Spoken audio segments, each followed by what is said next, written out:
The Miquellan Knight's Sword is a beautiful weapon. I would expect nothing less from a physical and holy damage dealing sword in an endgame area. And luckily for us, this weapon has more than just good looks going for it. We can obtain this sword in Elphael. You can get it right when you reach the town, but the easiest way is from the Haligtree Root Site of Grace right before Melania. Head to the side room with all the Aeonian butterflies, and take the elevator up. There will be a ladder outside to the left, and you'll find the sword right up there. Do be careful of the putrid avatar patrolling around though, since you are in range of his holy attack. Our moveset is the standard straight sword moveset for the light attacks, which are perfect middle-of-the-road attacks, decent damage, and good for building up successive attack power, but the heavy attacks are not standard. These two heavy attacks are upward swings. Your Tarnished holds the weapon down diagonally before charging in with that heavy. I found these attacks and the small amount of ground that it covers to be so helpful during the run. When I do a run with straight swords, I usually don't see too many poise breaks. However, this run was the exception. Because we have the fast standard light attacks and these powerful diagonal slashes as the heavy, I was seeing poise breaks on enemies that I usually do not poise break on Max New Game Plus. I didn't boost it up on this run, but focusing on the heavy attacks for the Miquellan Knight's Sword would work, and it would work well. The Ash of War is Sacred Blade,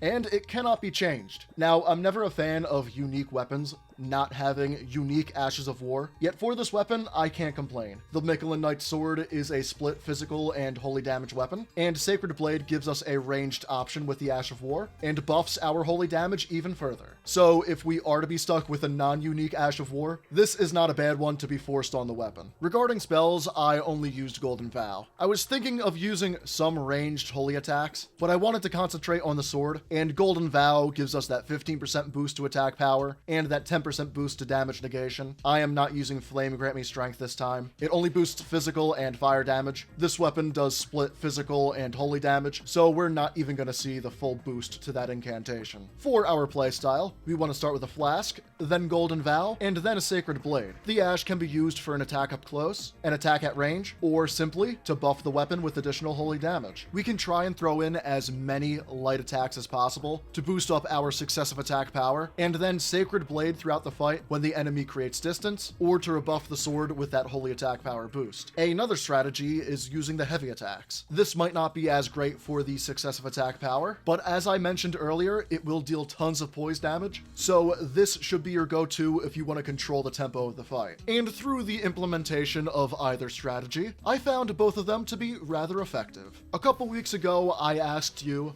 what is the most beautiful weapon in Elden Ring? Someone said the Miquellan Knight's Sword, so that spawned this playthrough. Now, I want to go a little bit deeper this time than the usual TheJerseySide question.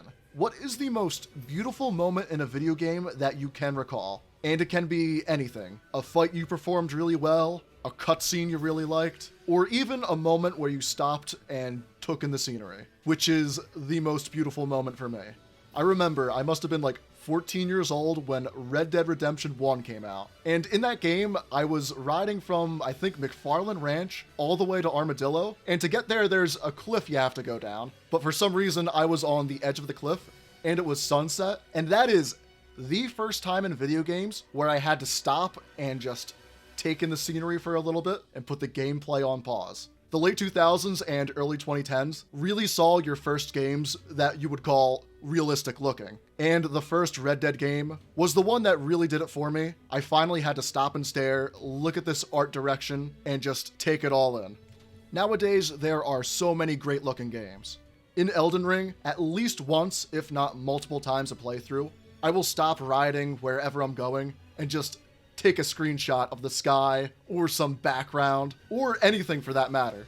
I'll put one or two on screen from this playthrough that I took. And now I encourage all of you, every once in a while, if you see something you really like in a game, there's no need to hurry. Put whatever you're doing on hold for just a moment and take in that beautiful art direction that some very talented people worked very hard to create. For more questions and videos like this, every single Friday at 5 p.m. Eastern Time, be sure to like and subscribe to TheJerseySide. Our talismans for the build were the Dragon Crest Great Shield, for 20% more physical damage negation, the Rotten Wing Sword Insignia and Millicent's Prosthesis, for 2 successive attack power boosts, and the Two-Handed Sword Talisman, for 15% more damage with the moveset. Our tiers for the build were the Opaline Hard tier for 15% more damage negation, and the Holy Shroud and Crack tier for 20% more holy damage. I was considering putting on the Thorny Crack tier for another successive attack power boost. Even if I wasn't running with the Shard of Alexander, I wanted both the Ash of War and the moveset to have their damage boosted, as I would be using both of them a lot throughout the fights. If you think you'll use the moveset a lot more, use the Thorny Crack tier. If you think you're going to use Sacred Blade a lot more, use the Holy Shroud and Crack tier, and maybe swap out a talisman for the Shard of Alexander. Or if you want to go all in and don't care much about defense, get rid of that Opaline Hard tier. Our stats for the build at RL 170 were 60 Vigor, 20 Mind for Ash of War and Golden Values, 35 Endurance, 54 Strength, 14 Dexterity, that will be raised to 19 with the help of Millicent's Prosthesis, and 51 Faith to boost our holy damage. Holy damage and split holy damage weapons always come with that caveat that the final bosses of the game are going to be very resistant to your attacks. Here we have that physical damage aspect, and one of the greatest designs in the game. So if you're about to start a new Elden Ring playthrough, and a beautiful weapon is high up on your priority list, be sure to make a build around the Miquellan Knight's Sword.